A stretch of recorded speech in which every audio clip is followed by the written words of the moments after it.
Bonjour à toutes et à tous, on va commencer le week-end tout tranquillement en lisant l'équipe comme d'habitude. Ce qui fait les gros titres, c'est la précieuse victoire de l'Olympique Lyonnais contre Metz à Saint-Symphorien, un succès sur le score de 2-1. L'Olympique Lyonnais a enchaîné une 4e victoire de suite en Ligue 1, grâce à des buts d'Alexandre Lacazette et de Saïd Benrahma. Les Rodaniens poursuivent leur remontée au classement. Ce bon résultat donne le sourire aux journalistes du Progrès qui estiment que l'OL n'a plus vraiment le visage d'un relégable. Par contre, les Gones vont devoir faire mieux contre des adversaires jugés plus coriaces. Le quotidien régional pointe du doigt les approximations en première période. Par contre, à Metz, c'est la crise, des supporters ont envahi le terrain et ont demandé la démission de la direction. Les Grenats n'ont pris qu'un seul point sur les 9 dernières journées. Hier, on a surtout eu le droit à un énorme exploit pour l'équipe de France féminine. Confrontée à l'ogre allemand en demi-finale de Ligue des Nations ce vendredi à Lyon, les joueuses d'Hervé Renard ont transpiré jusqu'au bout mais se sont finalement imposées 2-1 pour atteindre la première finale continentale de leur histoire. Kadidiatou Diani avait ouvert le score avant que Sakina Karchaoui n'inscrive son premier but en bleu quelques minutes plus tard. L'histoire reste désormais à écrire face à l'Espagne mercredi prochain en finale. Et attention car les Espagnols, championnes du monde en titre, sont prêtes à remporter le trophée. On les retrouve sur la une de tous les médias du pays. Jenny Hermoso, qui a trouvé le chemin défilé hier contre les Pays-Bas, explique qu'elle rêvait de participer au JO et c'est désormais sûr, les Espagnols ont validé leur ticket pour Paris après le 3-0 infligé aux Oranges. Dans ses pages intérieures, l'équipe consacre un article à l'avenir de Gigio Donnarumma. Le gardien du Paris Saint-Germain, apprécié en interne pour sa résilience, pourrait être prolongé dans les prochaines semaines par le club francilien, comme l'indique l'équipe dans son édition du jour. Pour autant, cela n'empêche pas les dirigeants de regarder le marché cet été. Il n'est pas totalement intouchable. En effet, le quotidien explique que le club de la capitale aurait pris contact avec Gregor Kobel, le portier du Borussia Dortmund. Le Suisse est sous contrat jusqu'en 2028 avec l'équipe allemande et est l'un des gardiens les plus décisifs du continent, ça ne laisse pas insensible. Maintenant, on va ouvrir les pages du quotidien catalan Sport.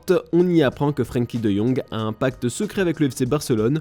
Le directeur sportif du Barça, Deco, et l'agent du joueur se sont réunis hier dans un restaurant réputé de Barcelone pour discuter du cas Frenkie. Après la conférence de presse controversée du Néerlandais avant le 8e de finale contre Naples, au cours de laquelle de Jong a accusé la presse de mentir au sujet de son contrat et de son avenir au club. « Je suis furieux, je ne sais pas comment vous n'avez pas honte », avait-il déclaré un jour avant le match aller au stade Diego Maradona à propos des dernières informations concernant sa situation sur le départ.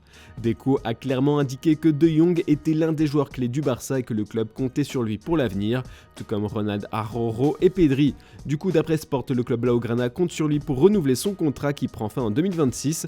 Le joueur, lui, ne cherchera pas à partir en attendant, c'est le deal du pacte. Direction l'Angleterre avec le Manchester Evening News. Le quotidien met en avant ce matin les derniers propos de Pep Guardiola sur le futur de Manchester United, le rival des Citizens.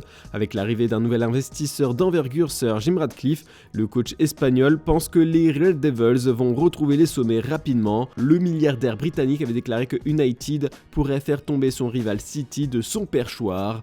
Mais bon, avant que ce soit vraiment le cas, Pep Guardiola a du temps devant lui et doit faire face à d'autres problèmes. D'après le Daily Mail, Manchester City se prépare à un assaut des clubs de Saudi Pro League pour Kevin De Bruyne.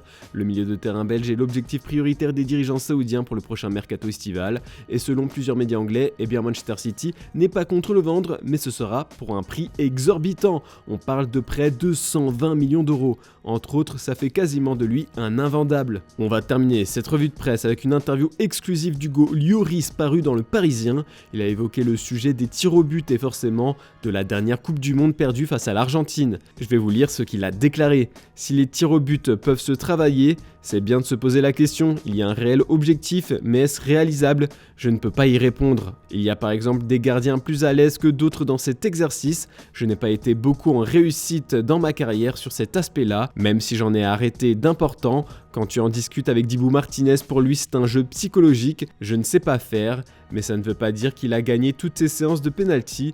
Tu aurais aimé faire plus, faire mieux, et quand la réussite n'est pas de ton côté, c'est toujours difficile. Voilà, c'est tout pour ce samedi. On se retrouve demain matin pour une nouvelle revue de presse. N'oubliez pas d'aller checker notre chaîne secondaire Foot Mercato FC pour plus de vidéos. Bonne journée à toutes et à tous.